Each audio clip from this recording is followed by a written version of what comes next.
Hey YouTube, it's Ebony Cherie. It's going to be another video, tag video with hubby and my knocked out son in the back. What are we discussing again? We're talking about friendships and women, basically. And I'm just not understanding why envy and jealousy can just rip a friendship apart to a point that it's just like physical. I mean, I know everyone gets jealous, I know everyone gets envious at times, but there is also a way to handle that emotion also without it being like, as opposed to saying the angry black woman, the ignorant black woman, the ignorant woman, no matter what the race is. I mean, that green-eyed monster can attack any ethnicity. But you were saying about basketball-wise, my husband was saying that as far as Evelyn and Jennifer are concerned, that, Evelyn wouldn't be as pissed off at her if she didn't really genuinely care for her. I mean, I would think so. They've been friends for like years. And I know, referencing a TV show, a reality TV show at that, is not the best way to go about it. But we were just saying that, given the episodes that we've seen, you can't get mad at someone that hard or that quick without having some real feelings for them or care for them. And I can see it in her face and how she talks that she just wishes that what's the girl's name? The other girl? Jennifer. Jennifer was a little bit more genuine with how she acknowledged the fact that she disrespected and hurt her. And Evelyn is not having that. And that's something that I see in women, and then also, I'm not going to just generalize and say women are like that, but, when you have a friendship and it's long-lasting and someone slights the other, without there being a possibility of, just talking about it, it always goes to chaos first. It always, to me, it seems like, first is a he said, she said, because you've heard it from a third party and you didn't hear the information coming from, that first source or the person that supposedly said something or did something. And then when it gets back to the person that actually is being talked about or something to be done to by a close friend, there's no, wait, let me go and explain to this person what happened and how it got misconstrued. It's always, she need to come talk to me if someone's saying something to me, I'm not going to come talk to that person first. If they got a problem with me, they need to come to me. It also, in a sense that if you can believe something so negative or whatever. I think we woke someone up. Wake somebody up. Look at the drool. I think we got if you can quickly believe something negative that a close friend said about you, what does that say about you? Do you really believe that they're your, best friend? Or, because you could go into the thing, okay, I don't think that's what they said, or if they said something like that, let me check and see if it was meant that way, or let me just talk to them just as a general, okay, I heard this, is this true? And how do you actually feel, or, let me hear your side of the story. It's not often done that way because it's so quick to be like, oh, she said this, oh, well, I ain't like her anyway, and because you were harboring ill feelings from whatever that you have, not discussed with that person anyway. So it's just like why go there? Like, why don't you just say, you hurt me? I think that's the main thing that nobody can say. You hurt me. They don't want to admit that they got hurt. Like we're just made of steel. We're not Superman. We're not, comic book heroes, and we are impenetrable or infallible for that matter. It's just the fact that just say, I was hurt. I felt like this, or you know what? I feel like this. And as far as the envy and the jealousy goes, you can be envious, you can be jealous, and then discuss that with your friend, and it be, I'm not saying a pleasant conversation, depending on what you're jealous about, but it could be a regular conversation without being turned into, oh, she hating, and now we ain't cool no more, and whatever. Like, you know what, I'm kind of envious of the fact that you have this going on in your life, or you're, successful, or you're just doing well in your life. I wish I had that, or I wish the moves I was making was, prospering like yours is. And you can actually help someone with that. If you were smart, your friend wouldn't, shun you and be like, damn, I didn't know you felt like that. We can't be friends anymore.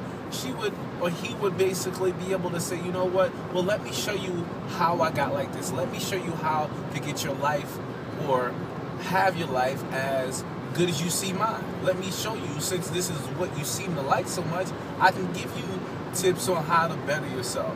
Like let's reference it back to what the basketball wives thing, right? In my opinion, I think Jennifer is a little jealous of Evelyn, in the sense of Evelyn was, and everybody else was so gung-ho, yo, you need to leave this dude, you need to get rid of him, you need to venture out and do your own thing, you need to be your own woman. And when she decided on her own to divorce her husband, who ups and grabs one of the most popular superstars, athletes in America, and now she's getting married? You got to be a fool to not think that she would have some ill will towards that, because now they're not going to be cool anymore. And that's she probably thought that they were going to be single girls together, that's a big difference too. Because you having your single girlfriends is like key, because you're going through the same thing, the same hardships, the same struggles, same triumphs together. Now, when one person is married, one person's engaged, and one person isn't, you can't really. You don't want to say you can't hang out the same way you used to, but truthfully, you can't. It's not the same. There is a divide. There is a difference. So you want to work on that relationship. I can see, that's a good point. I can see her being a little salty about the fact that, damn, now I just, divorced my man. Now I can't really be cool with you no more because you're just starting this process, that I've already left. She and Evelyn... And she don't want to see that. Yeah. I don't think that she wants to be around or lovey-dovey, or she can't be positive about a marriage or possible marriage because hers failed. Yeah, hers failed. And in a sense of, also, she said, I'm going to dive myself in this business and I'm going to be shut off too. And that's what I'm thinking that she did, in the sense of, I'm going to be a businesswoman and I'm going to shut myself off from everywhere. And then that's when Evelyn started to feel, besides the comments she made on, on the blog or whatever. Yeah. But I can feel like she was like, yo, I'm going to do what she had to do with some lip gloss industry. She's going to dive herself in that, and her appearances is at, clubs or restaurants or whatever she goes. And no one's seen her. So on top of the blogging, she pretty much said that her publicist said whatever and she didn't authorize it, which is another matter altogether. I just think the whole point is the fact that Evelyn's probably sad, beyond disrespected. I think she's just sad that they are no longer as close as they were. And the reason is that, they're both moving in two different directions in their lives. And they can't be, they're not the same people, basically. Yeah. So, and I don't think that Jennifer can handle the fact that she's branching out into becoming a wife, and she just lost that title. So, and it wasn't a good title in the first place. Right, and her relationship wasn't, great anyway. So, as opposed to saying, you know what, I'm happy for you, but where I am right now, I can't really totally be happy because I'm kind of messed up in my head, or sad that, my relationship didn't work out. Just saying that, I think the other person would appreciate you a lot more, as opposed to you just being like, I'm going to just cut you off, I got to deal with me, I'm not happy within myself, which, this particular incident I have dealt with firsthand. Had a best friend since the age of 3, and soon as some life-altering changes happened to her, she just cut me off.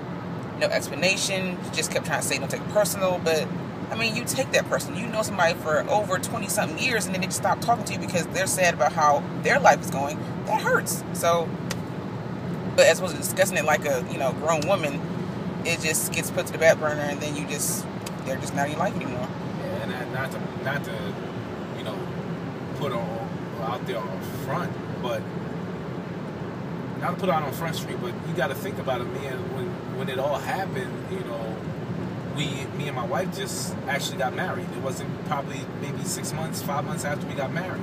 And, it was us becoming a new, couple at the time and starting a new marriage. And this friend, decided to make some, choices of her own that resulted in her, not living a life that she wanted to live.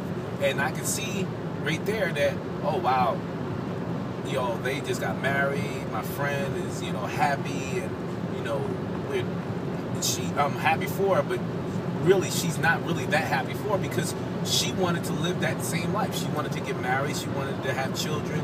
She wanted to have a husband, and that's not the hand God dealt for her, and she couldn't handle seeing her so-called best friend live that life. And that's sad, because we could have celebrated us being married and also them still being friends at the same time. It's just that she obviously didn't see it that way, and yeah, it's just sad. It's just sad. I mean, my whole point is just that, ladies, if you're feeling some type of way about a best friend or close friend, just talk to them. Don't immediately jump on them, immediately hate on them, immediately be negative towards them. If you hear that a close friend is talking about you negatively, approach them and just, in a concerning manner, just say, I heard this. I'm not quite sure if it's true. I don't believe that you said this about me. Let's discuss it. And if it is true and they said it in that really negative light, okay, why do you feel that way? Can we discuss this like grown women? I mean, because there's no need for us to downgrade one another when we're supposed to be having each other's backs. We're supposed to be building each other up. So let's look at the situation and how we both can come out on top, because no one wants to have a loser as a friend. That doesn't make you look good. So just ladies, just discuss. Don't degrade. Let me say one more thing. And if for some reason you two decide that you can't be friends any longer, you can still be respectful, cordial, and be in the same environment without there being a cat fight or UFC brawl in a public place, diminishing your reputation and the other person's reputation as well. You can still say, I agree to disagree on how you feel about me, and vice versa, or however the situation goes, and just go your separate ways. But respectfully do so, because at the end of the day, we all are or should be mature adults. Yeah. So that's our 2 cents, 50 cents, $1.25 on that issue. We are on the way to Delaware for my girlfriend's best friend birthday party, and we can't wait to see her. Love you, Kat. Can't wait to see you. We're on 95, so we're almost there. All right. Best selves from beauty. You guys have a good weekend. Bye.